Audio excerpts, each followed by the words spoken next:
사랑의 아버지 하나님, 새 아침, 새 생명 주셔서 감사합니다. 오늘도 어김없이 하루의 첫 시작을 말씀으로 하기를 원합니다. 말씀으로 우리의 심령 속에 말씀하여 주옵소서. 성령이 임하시면 주의 음성을 듣겠습니다. 사람이 말하지 않게 하옵시고 오직 성령으로 충만케 하셔서 하나님의 가슴을 대언케 하옵소서. 우리 모두의 심령을 성령으로 두드려 주시고 사단이 틈타지 못하도록 지켜주시기를 예수님 귀하신 성으로 간절히 기도드립니다. 아멘. 오늘 여러분들께 제가 소개해드리기를 원하는 말씀은 잠언서입니다. 잠언 28장 13절인데요. 구원의 도에서 네 번째 단계에 대한 이야기입니다. 제목은 자복인데, 자기의 죄를 숨기는 자는 형통치 못할 것이요 죄를 자복하고 버리는 자는 불쌍히 여김을 긍휼히 여김을 받으리라. 여러분, 형통이라고 하는 것은 통하는 겁니다. 통하는 거. 여러분, 생명의 법칙을 뭐라고 말씀을 드렸었나요? 네, 순환의 법칙입니다. 그거 그냥 질문하면 바로 탁 튀어나올 정도로 꼭 기억하셔야 됩니다. 생명의 법칙은 순환이다. 순환하고 통하면 삽니다. 우리가 흔히 여러분들 상식적으로 알고 계시는 거, 물이 더러워요.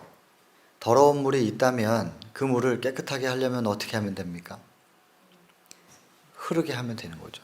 흐르게 하면. 그 상수도 공급하는 기관에서 강물 쭉 빨아당겨가지고 그거 상수도로 공급하려면 정화해야 되잖아요. 정화할 때 가장 기본적으로 하는 거, 계속 돌리는 겁니다. 위에서, 산 위에 좀 오염된 물이 있다 할지라도 그것이 쭉 흘러내려가면 흐르는 동안에 깨끗하여지는 것이고, 순환이라고 하는 것은 정화시킵니다. 그래서 생명의 법칙은 순환이다. 여러 번 말씀드렸습니다. 그래서 우리의 시선이 닿는 가장 큰 범위 우주부터 그리고 눈에 보이지도 않는 원자까지 모든 것이 순환하고 회전하고 그 순환 가운데서 철저하게 양보가 이루어지고 질서가 지켜지고, 그렇게 할 때 모든 물질 세계가 존재할 수 있고 물질 세계 속에 살고 있는 생명들도 순환을 통해서 생명을 유지한다고 말씀드렸고요. 가장 지금 우리에게 밀접한 것은 우리의 신체입니다. 우리의 지금 몸, 질병 때문에 고통이 있고 아픔이 있을 때 이것이 회복되는 방법은 역시 순환입니다. 그래서 가장 첫 번째 순환이 이루어져야 되는 것은 호흡기계의 순환입니다.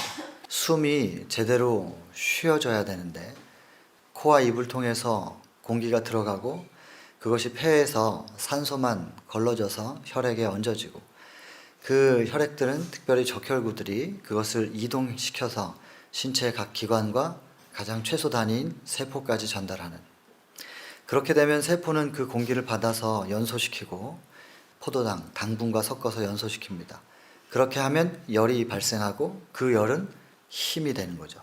그래서 제가 지금 들이마시고 있는 공기와 또 어제 식사한 그 축적된 것으로 지금 말하는 힘을 내고 있는 것이죠. 그러나 이 땅에서는 모든 연소가 이루어지면 완전 연소는 없습니다. 그래서 가스가 발생하고 노폐물이 발생하지요. 그것을 다시 걷어와가지고 배출하는, 그래서 들숨과 날숨이 있는 거죠. 이 순환기, 호흡기계의 순환이 이루어지면 첫째 사입니다. 이게 막히면, 그리고 원활히 잘 소통이 안 되면, 여기 읽으셨던 것처럼 통하지 않으면, 형통하지 않으면 죽습니다. 두 번째는 물입니다. 혈관계. 우리의 심장에서부터 뿜어진 피가 전신을 돌고 각 기관과 세포에 전달되지 못하면 죽습니다.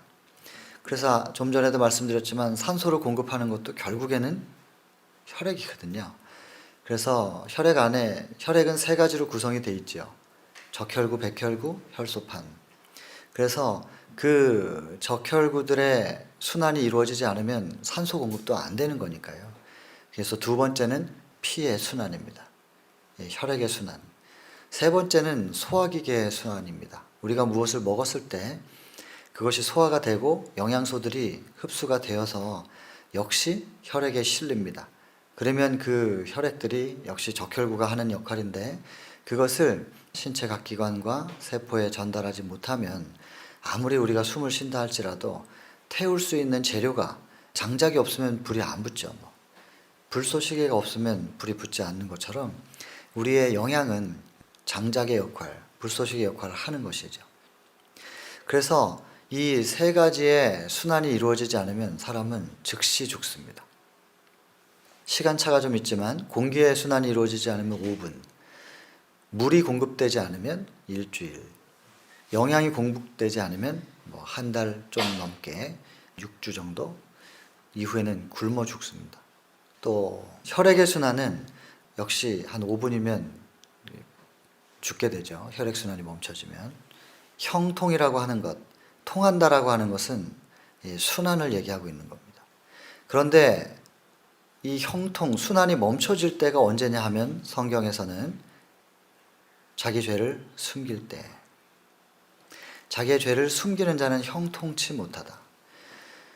이게요, 혈과 육에 관한 이야기가 아니기 때문에 깊이 바로 즉각적으로 다가오지를 않지만은, 그래서 제가 예를 들어서 우리의 몸을 말씀드린 거예요. 호흡기계 형통 못하면 바로 죽습니다. 혈액이 형통치 못하면 바로 죽고 한 5분 만에 다 생명이 끊어져 버리죠.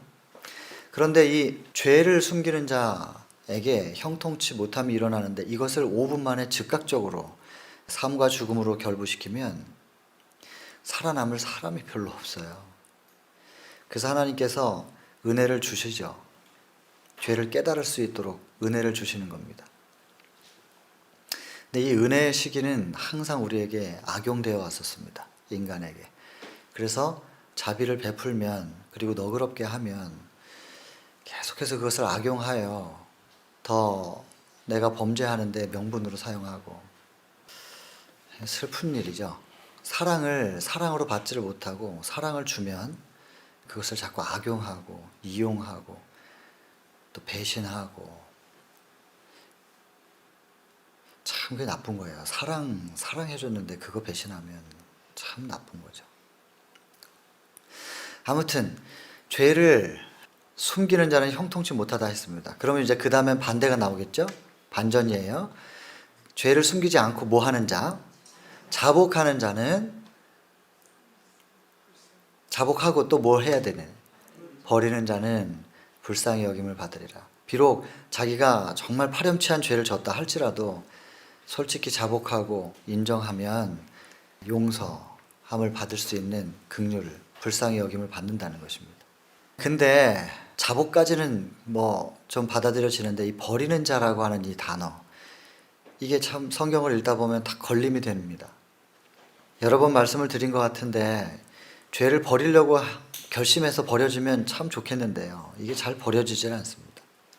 처음부터 오신 분들은 좀 이거에 대한 답을 좀 하실 수도 있을 것 같은데요. 버리는 자, 이게 부담스럽다. 근데 부담스럽지 않으려면 어떻게 하면 이게 되는 겁니까? 제가 구원의 단계 첫 단계 말씀드렸는데 뭐 하면 되는가요? 아니면 뭘 떠올리면? 예, 맞아요. 봉숭아예요. 제가 그 밤에 방에서 실험해 보시라 그랬잖아요. 뻔한 얘기지만 캄캄하죠. 여기 가로등도 없고. 그 캄캄한 밤에 어둠을 몰아낼 방법이 있겠냐고요. 그 방 안에서 어둠을 몰아낼 방법은 절대 없어요. 어떻게 하면 된다고요? 불 켜면 되지 뭐. 스위치 탁 켜면 빛이 순간적으로 촥 방을 채우면 어둠은 가는 거거든요. 근데 자꾸만 어둠을 내가 내보내려고 그런다고요. 어둠을 어떻게든 몰아내 보려고, 어둠의 요소들을 버려보려고 몸부림을 치는데 안 되는 일을 왜 자꾸 하냔 말이죠. 근데 사단은 안 되는 그 일을 자꾸만 하도록 유도하는 것이 사단이에요. 그것도 까마득하게 보이게 해놓고서 해보라고 하는 게 아니라 조금만 노력하면 닿을 듯한 그 자리에다 놓고서 자꾸 그것을 시도하게 만드는 것인데, 그러다 지쳐서 포기하게 만드는, 절망에 빠지게 만드는 게 사단입니다. 안 되는 일이니까 아예 시도를 하지 마시고 그냥 뭐 하시면 되냐면 빛을 받아들이면 돼요. 스위치 탁 켜면 빛이 쫙 순간적으로 방을 채우면 어둠은 그냥 싹 나가고 더 이상 존재할 자리를 얻지 못하죠. 그런 원리를 명확하게 이해하시면, 이게 원칙이에요. 이 원리 원칙을 정확하게 가슴에 새기시면 이런 성경절을 읽으실 때 전혀 부담되지 않아요. 버리는 자는 불쌍히 여김을 받을 것이다. 그럼 내가 버려야 되나? 이게 아니고, 버리는 자, 버릴 수 있도록 해주시는 분에 의해서 우리가 버려졌을 때 우리는 불쌍히 여김을 받을 수 있다는 것이죠. 여러분, 저 버림이 이루어지는 것을 경험하시려면 자복에 대한 개념을 명확히 아시면 돼요. 자복을 이해하면 버려지는 경험을 하거든요. 이야기 하나 해드릴게요. 어떤 아이가 있었어요. 집이 좀 가난해요. 그래서 늘 학교를 먼 길을 다녀야 돼요. 근데 비가 오나 눈이 오나 버스 못 타요. 그냥 걸어야 돼요.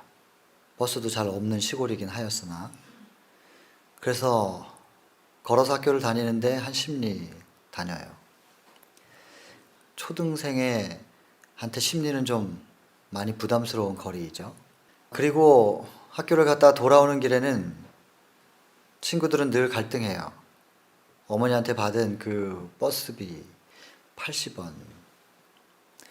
그 80원을 가지고 버스를 타고 집에 갈 것이냐, 편하게. 아니면 과자를 한 봉지 사가지고 아껴 먹으면서 한 10리를 걸어서 집으로 올 것이냐. 그걸 늘 갈등하다가 아이들은 뭐 특별한 일이 없으면 대부분 과자 사 먹기를 선택을 하지요.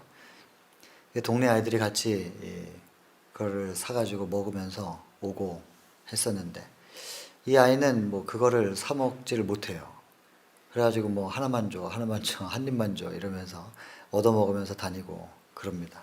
근데 그러다가 이 아이가 늘 이 호시탐탐 참 저거 먹어봤으면 좋겠다 한 게 있었는데, 그게 학교 가는 길목에 있는 감나무집, 거기에서 이 담을 넘어 나오는 주렁주렁 아주 잘 익은 감입니다. 저걸 하나 따먹으면 참 좋겠다. 담을 넘어왔으니까 따먹어도 되지 않을까? 근데 높아요. 그래서 저것을 이게 손이 닿을 만한 곳에 있으면 참 좋겠는데 그렇지가 않아요. 이제 생각을 합니다. 돌을 집어가지고 잘만 던지면 가지도 무성하고 감도 무성하니 저 많은 것 중에 하나는 맞아주겠지.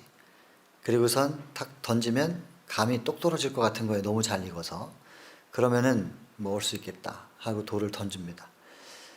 그런데 하필이면 그 많은 무성한 가지를 사이를 꿰뚫고 그 돌이 담을 넘어가 버리죠. 그런데 소리가 들립니다. 와장창 소리 들리는데, 쨍그랑 하면 뭐 깨진 겁니까? 창문 깨진 겁니다. 와장창 그럼 뭐 깨진 겁니까? 장독입니다. 장독. 이런 이 얘기를 청년들한테 하면은 쨍그랑과 와장창의 차이가 뭔지 잘 모릅니다. 연세 드신 분들은, 또 이 시골 생활을 아시는 분들은 늘 장독이라고 하는 것을 예전에는 썼다는 거. 요즘엔 김치 냉장고가 그것을 대신하고 있지만 예전엔 장독이었고. 그래서 이제 1년 먹을 반찬 아니겠어요? 고추장, 된장 해가지고. 그건 이제 장독은 주로 흙으로 만들고 두껍고 무겁고, 와장창은 둔탁한 소리가 좀 나죠. 쨍그랑 해도 큰일인데 와장창 하면 이건 잡히면 반 죽음이죠. 도망갑니다. 드르륵 하고 이제 그 안에서 문 열리는 소리가 들리고 뒤에서 막 소리를 지르는데 설 수 없잖아요. 도망을 가서. 학교로 가서 이제 안 잡힌 건 다행인데 문제는 외길인데 집으로 돌아가는 길이 거기밖에 없어요. 길목에다 기다리고 있으면은 제 옷차림이랑 가방 색깔 다 봤는데 잡힐 것 같잖아요. 고민하다가 이제 좀 둘레길이 있어요. 직선으로 잘 가도 도로만 가도 10리인데 둘러가면 훨씬 멀죠. 힘들고. 근데 아이는 선택을 그거밖에 할 수가 없는 거죠. 집으로 갑니다. 힘들게 가요. 그리고 그 다음날 아침에도 또 옷은 바꿔 입어도 가방은 똑같잖아요. 그러니까 또 이 아이가 또 둘러서 가요. 그걸 한 달쯤 했는가. 힘들어서 학교를 도저히 못 다니겠는 거죠. 선택해야 돼요. 그 집 가가지고 내가 깼다고 이실직고하고 몇 대 얻어 맞고 편하게 학교 다닐 것인가, 아니면 학교를 관둘 것이냐. 초등생에게 학교를 그만두겠다는 생각을 하기는 쉽지가 않습니다. 선택은 맞아야 되겠구나. 그리고서 이제 그 집을 찾아갈 결심과 용기를 내서 찾아갑니다. 딱 들어가자마자 이 아이의 시선은 장독대를 보게 되는 거죠. 장독에 올려져 있는 그 항아리는 그 흙으로 빚어 만들어져 가지고요. 오래 한 자리에 딱 이렇게 올려놓으면 자국이 생깁니다. 항아리 밑둥에 그 자국을 딱 보면 어느 정도의 항아리가 깨졌는지 알만하고, 자국이 크면 클수록 오늘 내가 당하게 될 강도가 이제 측정이 되는 것이죠. 그리고 이 아이는 노크를 하고 누군가 안에서 나오고, 그리고 나서 이실직고를 하는 거죠. 저거 내가 깼다고, 돌 내가 던진 거라고. 팍 날라올 줄 알았는데 아무것도 안 날라오는 거죠. 이렇게 힘주고 이렇게 있다가 이렇게 보니까 이 아저씨 피식 웃으시면서 물으시는 거죠. 어느 동네 사냐? 어느 동네 삽니다. 거긴 여러 몇 동네들이 뚝뚝 떨어져서 이렇게 동네가 형성되어 있는 마을입니다. 어느 동네 삽니다. 네 아버지 이름이 뭐냐? 그러면 이제 이름을 댑니다. 모르는 사람인데? 이러면서 너 이 동네 토백이 아니지? 예, 이사 왔는. 그러면 그렇지. 토백이면 우리 집에 돌을 던질 리가 없지. 이사 왔으니까 네가 뭘 모르고 돌을 던지는 거지. 이제 그렇게. 뭘 몰랐냐면요, 그 아저씨는 그 동네에 건넌마을까지 해서 아주 유명한 깡패예요. 그래가지고 자기가 화나면 아무튼 주변 동네 항아리는 다 깨고 다니고, 특별히 남의 집 닭은 다 자기 거예요. 그냥 들어가서 잡아다가 그냥 시내가에서 해서 먹으면 그냥 그걸로 끝이고, 아무도 안 건드려요, 그 집은. 근데 이제 아무것도 모르는 애가 이사 와가지고 뭐 감 먹고 싶다고 돌 던졌는데 그게 항아리 깨진 거죠. 와장창 소리가 어느 날 나더래요. 이 아저씨가 말이. 소리를 듣자마자 피식 웃음이 나오더라는 거죠. 우리 집 항아리도 깨지는구나. 난 늘 남의 집 것만 깨지는 건 줄 알았지, 자기가 깨고 다니는 건 줄 알았지, 누가 우리 집 항아리를 깨는 건 줄은 이런 일도 있네. 그러면서 누군가 하고 이제 나와서 보니까 조그만 놈이 막 도망가니까 야 뭐 이렇게 불렀는데 안 서더라 이거죠. 그리고 너 그동안 학교 어떻게 다녔냐고, 안 그래도 이렇게 지켜보고 계셨던 모양이죠. 그래서 이렇게 둘러다녔는데 너 왜 던졌어 돌? 감 주셨어요. 감을 주면서 이 아저씨가 내가 한 번 깨지는 거는 웃음이 나는데 두 번 깨지면 화날 것 같다고 그러시면서 다시는 돌 던지지 말고 이거 먹고 싶으면 달라 해라. 그래가지고 혼나고 몇 대 얻어 터질 줄 알았는데 감을 얻어서 나온 것이죠. 이럴 줄 알았으면 언제 가서 내가 저거 깼다고 말했을까요? 처음부터 그렇게 말했으면 그렇게 힘들게 둘러서 학교 안 다녀도 되고, 그리고 감도 또 더 미리 일찍 얻어먹을 수 있었을 텐데. 여러분, 주어진 용서하고 받은 용서가 좀 다릅니다. 주어진 용서는 한 달 전에 이미 있었습니다. 피식 웃을 때 벌써 용서할 마음의 준비가 돼 있었고요. 그 깨지기도 전에 용서할 준비는 이미 다 돼 있었던 거예요. 그러다가 와장창 하니까 야 우리 집 장독도 깨지는구만 하면서 용서할 마음으로 나왔는데, 용서 받아야 될 사람이 절대로 용서 안 받고 도망가는 겁니다. 그리고 한 달을 빙글빙글 돌면서 용서를 끝내 안 받아요. 뭐 하면 용서 받을 수 있습니까? 자복하면, 내가 내 죄를 인정하고 와서 내가 깼다고 하면, 그리고 저것을 깬 것이 잘못이라고 하는 것에 대해서 일단은 인정해야 되겠죠. 인정하고 죄라고 하는 것을 인식하고 인식 단계, 그리고 이것을 가서 고백해야 되겠다라고 하는 결심. 그렇게만 되면 용서를 구하는 건데, 용서를 구할 필요가 없는 게 이미 용서가 이미 주었으니까 주어진 용서를 그저 받으면 되는데, 용서를 받는 조건이 있어요. 그게 뭐냐면 죄에 대한 인식과 자복입니다. 고백입니다. 내가 이러하다고, 이러했다고 라고 하는 것에 대한 고백만 이루어지면 주어진 용서가 내 것이 되는 것이죠. 근데 죄가 뭔지를 몰라요. 그리고 죄를 고백하지 않아요. 그러면 그 주어진 용서가 나의 것이 될 수가 없습니다. 여러분, 그 이후로 이 아이는 더 이상 돌 던질 이유가 없어요. 왜냐하면 말하면 주니까요. 주어지는데 왜 그것을 따기 위하여 돌을 던지겠어요? 버려지는 거예요. 다시는 그 죄를 안 지을 수 있도록 버려지는 것이죠. 자복하고 주어진 용서를 받아들이면 그 죄를 반복하지 않을 수 있도록 버려지는 경험을 하게 되는 것이거든요. 어린아이의 단순한 이야기 같은데 이 안에는 구원의 도가 담겨 있더란 말이죠. 우리가 배울 수 있는. 여러분, 예수님도 이 땅에 오셔서 예화로, 비유로 계속해서 가르치셨다고 기록되어 있습니다. 왜냐하면 이론은 자꾸 잊어버리니까.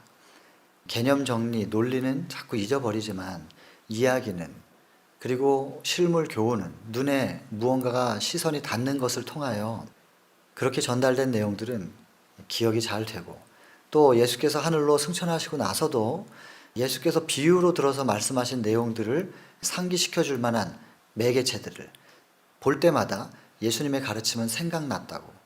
그래서 이 복음 전도자들은 예수님보다 더 훌륭한 선교사는 없기 때문에 예수님의 선교 방법, 복음 전도 방법에 대하여 연구를 하고, 그리고 이야기를 만들고 그렇게 전달하는 것입니다. 그래서 제가 첫 번째 단계에서 봉숭아 얘기했잖아요.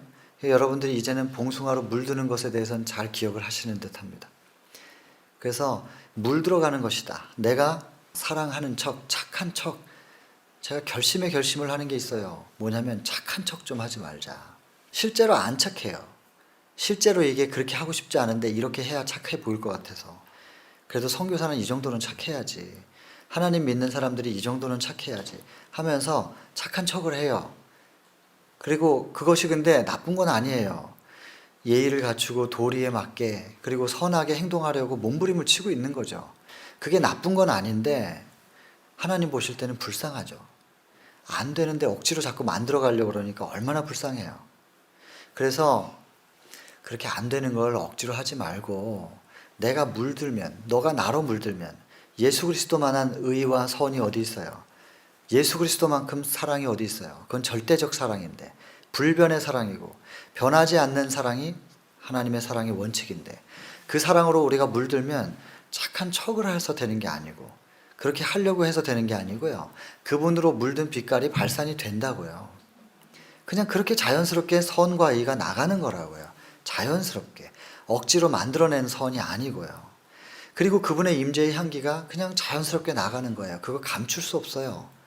그래서 예수님 십자가 전에 시몬은 관원이었어요. 그 관원의 집에 초청을 받은 예수님, 발을 씻겨줘야 되는데 그 당시에는 그랬죠. 광야에 손발, 먼지가 많은 곳에서 샌들 신고 다니니까 발이 더럽단 말이에요. 식사하기 전에는 손발을 씻을 물을 주어야 되고, 그것을 종들이 하는 역할이에요. 종이 발을 씻겨주는데 아무도 그걸 안 해주는 거예요. 그 시몬이라는 사람이 초청을 했으면 예의를 지켜야 되는데, 아무튼 정치적으로 좀 이용하려고 했던 것이지 참된 초청은 아니었지요. 아무튼 그래서 한 여인이 향유를 든 옥합을 들고 조용히 들어갑니다. 테이블 밑으로 기어 들어가 가지고요, 그 대야를 놓고 거기다 향유를 붓고, 물도 아니고 향유를 붓고 예수님 발을 끌어다가 향유에다 발을 담궈 놓으면 발에서 향기가 날 거 아니겠어요. 담그고 그 다음에 그걸 씻을 때는 자기 긴 머리카락으로 예수님의 발을 씻겼죠. 그걸 아무도 눈치채지 못하게 조용히 하려고 했었다는 거예요, 이 여인은. 그런데 감출 수 없는 게 하나 있어요. 도저히 막을 수 없는 거. 그게 뭐예요? 향기죠, 향기. 향유를 옥합에서 열어서 부었는데 그 향기를 어떻게 감춰요? 그리스도의 임재의 빛과 그리스도의 임재의 향기는 막을 수도 없고 억지로 따라하거나 흉내낼 수도 인위적으로 만들어낼 수도 없는 것입니다. 자연스러운 것입니다. 신앙을 그저 자연스럽게 좀 억지로 아니고 만들어지는 거 말고 획일화시키거나 정형화시키는 거 말고 예수 그리스도와 동행, 그분과의 교제, 그분과의 사귐, 그것을 먼저 가르친다 해야 될까요? 그걸 먼저 소개하고 그 다음에 예수 그리스도와 만남이 이루어지면 그 다음엔 그냥 자연스럽게 연결되는 거예요. 신앙이 참 어려운 게 아니었는데 저도 좀 처음 배울 때는 어렵게 배웠던 것 같아요. 그리고 신학을 전공하는 과정 속에서도 이 자연스러운 이 신앙의 흐름에 대해서는 제가 언급을 못 받았던 것으로 기억해요. 제가 이제 신학을 마치고 선교지로 좀 또 떠돌고 인도하심을 따라 아무튼 선교지 다닌 시간 한 20년쯤 됩니다. 돌다 보니까 이게 아닌 것 같아요. 그리고 또 선교사 생활하다가 하나님께서 어떻게 섭리하에 청년들을 교육을 하게 또 됐어요. 그래서 훈련원을 운영을 했는데 그러면 저도 그 청년들을 교육하는 입장에서 뭔가를 가르쳐야 되잖아요. 그래서 제가 그걸 가르치다 제가 지금은 가르친다는 말을 차마 감히 못 써요. 이제는 말씀은 가르치는 게 아니라는 걸 알게 됐고 그 말씀은 그저 함께 나누는 것이지 누가 누구를 가르칠 수 있는 게 아니구나. 그래서 성경은 성령께서 가르치실 수 있는 것이지 사람이 가르치는 게 아니라고 하는 것을 알게 되었습니다. 그리고 한때 그들을 가르친다고 했었을 때 제가 그들에게 나도 안 되는 걸 가지고 주장하고 그것을 그렇게 되게끔 표준을 정해놓고 가뜩이나 삶의 무게도 쉽지 않은데 신앙의 복음의 무게까지 그들에게 더해가지고 얼마나 그들을 짓눌렀었던 건가. 그런 것들을 이제 깨달아가는 시간들이 있었죠. 그것에 대한 인식이 한 2년 반쯤 전부터 저한테서 일어났어요. 그리고 나서 말씀을 다시 보니까 제가 정말 굉장히 잘못한 선교사였더라고요. 그것에 대해서 깊이 인식을 했으니 이제 고백을 해야 될 거 아니겠어요. 고백하고 다시 시작한 거. 그래서 선교사 생활 20년 중에 한 2년 반 정도 전부터 다시 시작한 겁니다. 그러나 시작을 했다고 해서 금방 바뀌지는 않더라고요.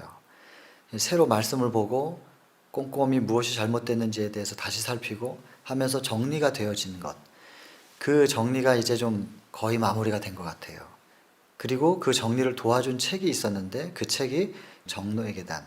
요즘 보급판으로 제목이 바뀌었는데 생애의 빛이라는 책입니다. 본 제목은 정로의 계단입니다. Step to Christ 해서 그리스도께로 가는 한 스텝 한 스텝, 한 계단 한 계단에 대해서 잘 기록이 되어 있는 책입니다.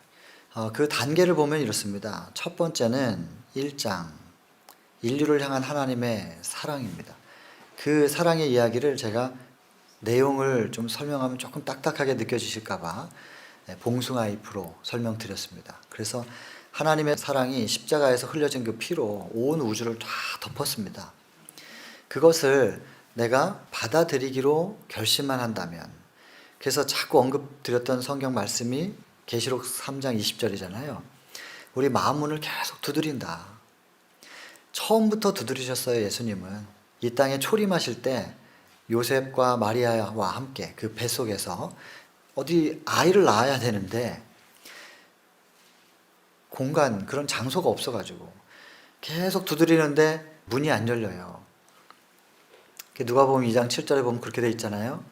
맏아들을 낳아서 강보에 쌓아, 거친 천입니다. 강보에 쌓아 어디에 눕혔어요? 말구유에 뉘었으니 이는 그 이유는, 왜 아이가 말구유에, 말 밥그릇에 눕혀지는 아이를 본 적이 있으세요? 그렇게 소외당하고 외면당하고 그렇게 낮아진 그런 아이는 없지요. 근데 왜 그 말밥그릇에 뉘어질 수밖에 없었느냐면 사관 여관에 가서 문을 두드리는데 문이 안 열려요. 사관에 있을 곳이 없음이로라, 그렇게 되어 있습니다. 여관은 부엌도 없고 방만 있는 곳이 여관입니다. 근데 있을 곳이 없다는 것은 방이 없어서가 아니고 방은 있는데 다른 것으로 그것이 가득 차 있어서 그런 거 아니겠어요? 그래서 못 들어가신 것이죠. 그런데 그때부터 지금까지도 계시록 3장 20절에 보면 우리 인생의 마음문 앞에 오셔서 계속 마음문을 좀 열어달라고 두드리고 계시는 그분을 묘사하고 있단 말입니다. 근데 여러분 2000년 전에 그랬던 것처럼 지금도 우리 마음문 바깥에 그냥 계시도록 해놔야 되겠느냐 이거죠. 우리가 마음문을 열고 받아들이기로 결심하면 그분을 영접하게 되는 거거든요. 그 영접을 뭐라고 말했습니까? 영접이 무엇이다? 믿음이다. 그렇습니다. 꼭 좀 기억해 주세요. 믿음 그러면 굉장히 좀 추상적이고 관념적이라서 손에 딱 안 잡혀요. 그런데 요한복음 1장 12절에 영접하는 자 곧 그 이름을 믿는 자 그랬어요. 영접과 믿음은 이퀄 관계예요. 등호 관계란 말이에요. 그래서 영접이라고 하는 것이 믿음이다. 그러면 내 마음은 바깥에서 두드리고 계시는 그분을 내 마음속에 모셔드리는 것, 그게 믿음이라는 거예요. 그러면 그분의 실체가 없는데 어떻게 모셔드리는 건가? 그분의 실체가 왜 없어요? 요한복음 1장 1절에 말씀이 하나님이라고 했고 그 말씀이 육신이 되어 이 땅에 오셨다 그랬으니까 14절에 그러면 예수님이고 그 예수님이 지금 하늘로 가시면서 다시 원래 당신의 정체대로 무엇 속에 계십니까? 뭐 속에 계셔요? 말씀 속에 계시죠. 말씀 속에. 그 말씀을 담고 있는 책이 무슨 책이에요? 성경이죠. 그러니 그 성경을 펼치고 그 말씀을 우리 마음에 새기면 우리는 예수님을 영접한 겁니다. 그리고 그것이 믿음이라는 거예요. 그게 성경적 개념이에요. 믿음이나 영접이나 말씀이 무엇이냐 이런 것들을요 사전으로 찾지 마시고 성경이 성경을 표현하는 대로 이해하시면 정확한 것이죠. 그러면 워킹 바이블이라고 걸어다니는 성경이라고 불리워졌던 예수님 당시의 종교 지도자들은 성경을 그렇게 많이 외우고 있었는데 마음에 새기고 있었는데 왜 그들은 예수님을 십자가에 못 박았습니까? 예수님을 영접한 건데 말씀을 그렇게 외우고 있고 마음에 새기고 다니는 사람들이 예수님을 영접하고 믿고 있는 거면서 왜 예수님을 십자가에 못 박았냔 말이에요. 이유는 그 육신으로 오신 예수님이 말씀 하나님이라는 것을 알았다 몰랐다? 몰랐으니까요. 그리고 육신으로 오신 그 예수께서 가르치시는 내용이요. 예수님의 초림과 예수님의 재림 이 두 가지가 있는데요. 예수님의 사역은 구약과 신약이 있듯이 구약은 뭐에 대한 약속입니까? 옛날 약속인데 예수님 초림하시겠다는 약속입니다. 초림을 통하여 십자가를 지시고 그 피로 온 우주를 덮는 용서를 주시겠다는 약속이고 신약은 무슨 약속이에요? 다시 재림하시겠다는 요한복음 14장 1절부터 3절까지 너희는 마음에 근심하지 말라. 내가 어떻게 하겠다? 다시 와서 내가 다시 와서 너희를 영접하여 나 있는 곳에 너희도 있게 하리라. 다시 오겠다는 약속입니다. 그게 신약이죠. 그러면 초림 때는 희생이고요. 재림 때는 영광이에요. 그런데 그 당시에 이스라엘은 초림 때 예수께서 희생하고 그렇게 초라한 모습으로 이 땅에 오시는 구원자라는 것을 받아들이고 싶지가 않은 거예요. 자기들의 구원자는 항상 영광스러워야 되고 구원자가 영광스러우면 자기도 뭘 받아요? 영광을 받는 거지. 근데 희생의 메시아를 받아들이면 자기들도 뭐 해야 돼요? 희생해야 되잖아요. 그러니까 그 메시아는 거부하는 거죠. 근데 성경에는 분명히 희생의 메시아와 영광의 메시아가 동시에 표현돼 있어요. 기록돼 있는데 자기가 싫어. 희생하는 메시아는 싫고 영광스러운 메시아만 좋아해요. 그러니까 자기 좋은 대로 성경을 보고 자기 좋은 대로 해석을 하는 거예요. 오늘날은 안 그럴까요? 오늘날도 성경을 자기가 좋은 대로 자기가 이해하고 싶은 대로 해석하고 싶은 대로 해석하는 경향들이 다분합니다. 성경은 성경에 있는 그대로를 봐야 되는 것이고 성경에 제시한 그대로를 받아들일 수 있어야 됩니다. 그래서 성경에 있는 그대로 성경을 내 이기심으로 보지 않고 있는 그대로 성경을 보게 도와주시는 분, 그분이 누구예요? 성령이시죠. 그분이 성령이시죠. 그래서 우리에게 뭘 간구하라고 하는 겁니까? 성령을 간구하라는 거예요. 소개하겠습니다. 누가복음 11장 9절로 13절입니다. 여러분들 참 많이 아시는 성경절입니다. 구하라, 두드리라, 찾으라. 그러면 얻어질 것이다. 너희 중에 아비된 자 중에 누가 자식이 떡을 달라는데 돌 주겠느냐? 생선을 좀 먹고 싶다고 하는데 뱀을 집어주겠느냐? 악한 자라도 자기 자식에겐 좋은 것을 줄 안다. 하물며 하늘 아버지께서 구하는 자에게 성령을 주시지 않겠느냐고 약속을 하신 것이죠. 근데 한번 언급했던 것 같은데요. 이게 산상수훈 얘기거든요. 내용인데 이게 누가복음이 세 번째 책이잖아요. 복음 성경에 마태, 마가, 누가, 요한인데 마태복음 7장에도 이 내용이 똑같이 있어요. 근데 이 제자들도 다 다양해서 표현 방식이 다 달라요. 그래서 제자들도 글자 하나하나를 하나님께서 성경을 기록하라고 글자 하나하나 불러주신 것을 받아 적은 게 아니고 영감을 받은 거기 때문에, 그죠? 제자들도 그걸 본 내용을 자기 나름대로 기록한 거예요. 그러다 보니까 마태복음에는 이 내용이 뭐라고 기록되어 있느냐면 하물며 너희 천부께서 구하는 자에게 뭘 주시지 않겠느냐? 좋은 것으로 주지 않겠느냐 이렇게 기록되어 있어요. 좋은 것으로. 여러분들 그 입소 카드 보니까 종교란에 대부분 기독교인이신데 기독교인들은 성경을 좀 보지 않습니까? 그죠? 여러분들 보시는 성경책을 이렇게 한번 쭉 처음부터 끝까지 넘겨보시면 그럼 어떻게 돼 있냐? 창세기 출애굽기까지 뭐가 많이 색이 칠해져 있을 거예요. 표시도 돼 있고. 근데 레위기 세 번째 레위기인데 레위부터 깨끗해요. 아주 깨끗할 거예요. 왜냐면 레위기는 법 얘기거든요. 법 얘기가 지루하단 말이에요. 창세기 출애굽기는 이야기고. 그러니까는 거기까지는 참 표시가 잘 돼 있어요. 성경 읽어봐야 되겠다고 1월 1일부터 결심하죠. 그리고 나서 이제 안 읽어. 쭉 안 읽다가 여름쯤 되면 이러면 안 되지. 그래도 올해가 가기 전에 성경을 한번 봐야 되겠는데 이제 시간이 그러나 많이 지났어요. 그러니까 창세기부터 하기에는 뭐 안 될 것 같아. 올해 안에 한번 못 읽을 것 같아. 그럼 어디서부터 시작해요? 이제 마태복음부터 신약부터 이렇게 시작하는 거예요. 마태, 마가 한 2권 읽어요. 누가복음은 세 번째거든. 잘 안 본단 말이에요. 그리고 또 마태복음 보고 마가복음 봐보니까 비슷해요? 비슷해요. 누가복음도 비슷할 것 같아요? 비슷할 것 같아요. 건너뛰는 거예요. 다 비슷한데 뭘 또 읽어. 다 비슷한데. 그러니까 누가복음이 좀 홀대를 받아가지고 자기가 좋은 대로 구하라는 내용을 다 자기 좋은 대로 구한다니까요. 그래서 좋은 게 뭐 있어요? 입장마다 다 다르겠죠. 돈 필요한 거, 사업 지금 추진하는 거, 또 무슨 시험 보면 합격되는 거, 뭐 여러 가지 있겠으나 다 이런 거 구해요. 전부 기복신앙이죠. 기복신앙은 그 저변에 뭐가 깔려 있는 겁니까? 이 땅에서 잘 먹고 잘 살고 싶다는 겁니다. 끊임없이 이 땅에 대한 소망입니다. 예수님은 죄 때문에 어쩔 수 없이 이 망가진 세상이 돼버렸어요. 이 땅에서 계속 잘 먹고 잘 살라고 하는 그거 지금 가르치는 게 아니고 그것 때문에 이 땅에 오신 게 아니거든요. 그래서 나라를 세워도 이 땅에다가 거대한 나라를 세우는 게 아니고 하늘나라를 가르쳐 주시려고 한 거고, 그래서 그 하나님의 나라는 어디에 세워지는 것입니까? 땅에 이 기초를 다져가지고 세워지는 것이 아니고 어디? 마음에. 그래서 마음에 회복돼야 될 마음의 천국, 그것을 끊임없이 가르치는데 제자들도 그걸 이해 못했어요.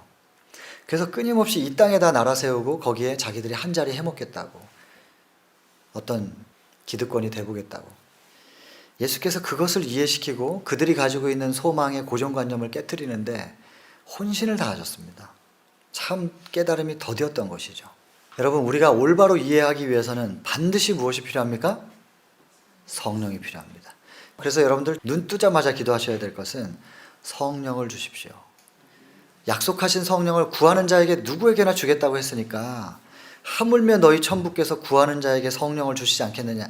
하물며 천부께서 이렇게 말씀하셨으니 성령을 제가 간구하니 저에게 주십시오. 그래서 성령 구하셔야 됩니다. 그리고 성령을 통하여 우리가 성령께서 임하시면 이루어지는 일이 있습니다. 요한복음 14장 26절 가르쳐 주시고 생각나게 해주실 것이다. 성령이 가르치시는 거예요. 사람이 가르치는 게 아니고 성령께서 가르쳐 주시고 또 성령께서 배운 것을 깜빡 잊어버려도 생각나게 해주실 것이다. 이게 성령의 역할입니다. 또 15장 26절은 보면 성령이 임하시면 성령께서 예수 그리스도를 증거해 주실 것이다.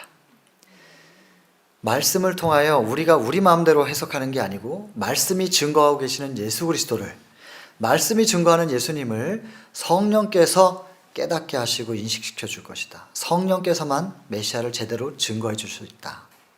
성령의 역할입니다. 16장 동일한 책입니다. 16장 13절에 보면 성령께서 임하시면 우리를 어디로 인도하신다고요? 진리 가운데로 인도해 주실 것이다. 그 다음 장 17장입니다. 17절에 보면 아버지여 저들을 진리로 거룩하게 하옵소서. 아버지의 무엇은 진리니이다? 말씀은. 진리 가운데로 인도한다는 말은 그러면 무엇 가운데로 인도함을 받는다는 것입니까? 말씀 가운데로. 성령께서 우리를 말씀 가운데로 인도해요. 그럼 말씀은 무엇이냐? 요한복음 1장 14절 말씀이 육신이 되어 이 땅에 오셨던 예수 그리스도. 그러면 결국엔 성령께서 모든 걸 다 해주시는 거거든요. 그러니까 여러분 눈 뜨자마자 뭐부터 기도해야 된다고요? 성령 간구하는 기도합니다. 그러면 그저께 제가 소개해드렸던 것처럼 스가랴 12장 10절 내가 다윗의 집과 예루살렘 거민에게 은총과 간구하는 심령, 심령이라고 번역되어 있는데 곧 그것은 무엇인가요? 성령입니다. 성령. 은총과 간구하는 성령을 부어 주리니 그 성령, 회개의 영이 임하시는 거예요. 먼저 성령이 임하시면 그 성령께서 우리를 어디로 인도하신다고요? 예수님의 십자가 앞에. 그래서 제가 성소 그려드렸죠? 성소 들어가면 제일 먼저 만나는 게 뭐라고요? 번제단. 번제단은 양을 태우는 곳, 십자가를 상징합니다. 예수 그리스도의 희생을 상징합니다. 거기까지도 내 힘으로 가는 게 아니고 성령의 인도와 주심을 받아서 우리가 거기까지 가는 것이죠. 그러니 성령을 부어주리니 그 다음에 그제야 그들이 그 찌른 바 그를 바라보고 애통하기를. 누가 저 사람이 찌른 예수가 아니고 내가 찌른 예수님을 드디어 만난다는 겁니다. 나의 죄 때문에 나를 살리기 위하여 돌아가신 예수님을 드디어 만나면 그때서야 애통이 시작되는 것입니다. 그 애통이 마치 내 자식이 죽은 것처럼, 가장 자식이라는 것은 가장 큰 사랑의 대상이잖아요. 그 사랑하는, 그렇게도 사랑하는 그가 나를 위하여 대신 죽어주셨다. 나를 살리기 위하여 치러진 그 희생을 생각할 때 그 사랑의 크기가 너무 커 애통이 되는 것입니다. 이렇게 되면 죄가 슬픈 거예요. 내 죄 때문에 돌아가셨으니 나의 이 죄가 내 사랑하는, 나를 그렇게도 사랑하는 저분을 저렇게 죽게 만들 수밖에 없는 원인이었구나. 그러면서 죄가 싫어지고 죄가 혐오스러워지고 죄가 슬프고 그래서 죄를 멀리하고 싶어지고 그렇게 자연스럽게 되어지는 거예요. 되어져. 이걸 쭉 정리를 하면 이렇습니다. 성령을 간구하면 성령께서 죄가 뭔지를 깨닫게 하시는데 거울 앞에 자기를 비춰놓는 거죠. 예수 그리스도라고 하는 철저한 이타적 사랑 앞에 나를 데려다 놔요. 가서 딱 보니까 그 이타심 앞에 나는 얼마나 이기적인가? 그리고 이기적인 나를 살리시기 위하여 치러진 그 사랑과 희생을 생각할 때 거기서 무릎이 꺾이는 거예요. 그리고서 이게 사랑이고 이게 의고 선이구나. 그리고 내가 죄였구나. 악이었구나. 이걸 깨닫고 인식하게 돼요. 그리고 나면 고백이 되는 거죠. 인식이 되니까 고백이 되는 것이요. 그리고 나서는 그 다음부터는 죄 때문에 치러진 그 희생을 생각할 때 그게 죄라는 게 너무나 혐오스럽고. 지난주에 여러분 딱 일주일 됐네요. 지난주 토요일날 우리 이주한 선교사가 개구리 얘기, 참 좋은 실물 교훈이고 비유였습니다. 굴게 하던 그 청개구리가 자기 때문에 희생한 어머니를 생각하고 비만 오면 운대잖아요. 그 무덤이 떠내려갈까 봐. 기억하시죠? 그렇게 운다고요. 그렇게 슬프고 그러면 내 죄 때문에 돌아가신 그 사랑을 생각할 때 그걸 또 하고 싶겠어요? 그 죄하고 또 친해지고 싶겠냐고요. 자연스럽게 멀어지게 되는 겁니다. 그래서 성령 간구하시고 그 성령이 임하시면 죄를 인식하게 되고, 스가랴 12장입니다. 제가 한 이틀 전에 말씀드렸던 그 회개의 장에서 언급했던 성경절이고, 그 단계가 이루어지면 그 다음에 여기 뭐가 되냐면 오늘 잠언 28장 13절 자복이 됩니다. 자복이. 죄를 알았으니까 이젠 자복이 돼요. 그렇게 스스로 깨닫고 자복하는 사람은 죄로부터 분리가 자연스럽게 되는 거예요. 그럼 버려지는 거예요. 내가 버리는 게 아니라 버려진다고요. 그래서 3장의 회개의 장을 오늘 4장 자복장을 연결시켜 여기까지 왔습니다. 그래서 첫 번째는 인류를 향한 하나님의 사랑, 구원의 도가 이렇게 쉽고 단순하게 물들어가는 것이라고 설명되어졌다는 것. 그게 첫 번째 단계입니다. 두 번째는 아무리 그 쉽고 단순하고 나를 살리시기 위한 가슴절절한 사랑으로 우리에게 구원의 방법이 제시됐다 할지라도 그것을 내가 영접하지 않으면, 받아들이지 않으면 그건 나하고 아무 상관이 없어요. 온 우주를 덮는 십자가의 피가 있다 할지라도 짓이겨진 봉숭아 잎을 내 손톱 위에 올려놓지 않으면 나하고 아무 상관이 없는 것처럼 내가 그리스도가 아니면 안 되는 것이다라고 하는 것, 그 필요를 깨닫는, 나는 이대로 살다간 속절없이 죽을 수밖에 없는 허망한 인생이라고 하는 것에 대해서 깨닫고 이것을 타개해 나갈 수 있는 유일한 방법은 오직 예수 그리스도밖에 없다. 이것을 깨닫는 게 2장이었습니다. 죄인에게 필요한 그리스도. 내가 죄 때문에 죽을 수밖에 없는 인생이구나라는 걸 인정하는 게 두 번째 단계였고, 세 번째 단계는 그 죄라고 하는 것을, 그 사망이라고 하는 것을 해결할 때 뭘 어떻게 해야 해결되는 것인가? 죄라는 게 도대체 무엇인가? 죄는 사망이니까 생명과 분리된 것이 죄다. 죄가 무엇이냐 하면 머릿속에 탁탁 떠오르는 게 있어요. 내가 이렇게 했으니까 이게 죄지. 누구를 해코지 했으니까, 누구한테 뭐 사기쳤으니까, 거짓말했으니까, 이런 것들이 죄구나 쫙 머릿속에 떠오르는데 그것은 악행입니다. 악행. 그래서 시편 51편 소개했지 않습니까? 다윗이 회개를 할 때 내가 주께만 범죄하고 주께만 범죄한 결과로 주의 목전에서 악을 행하였나이다.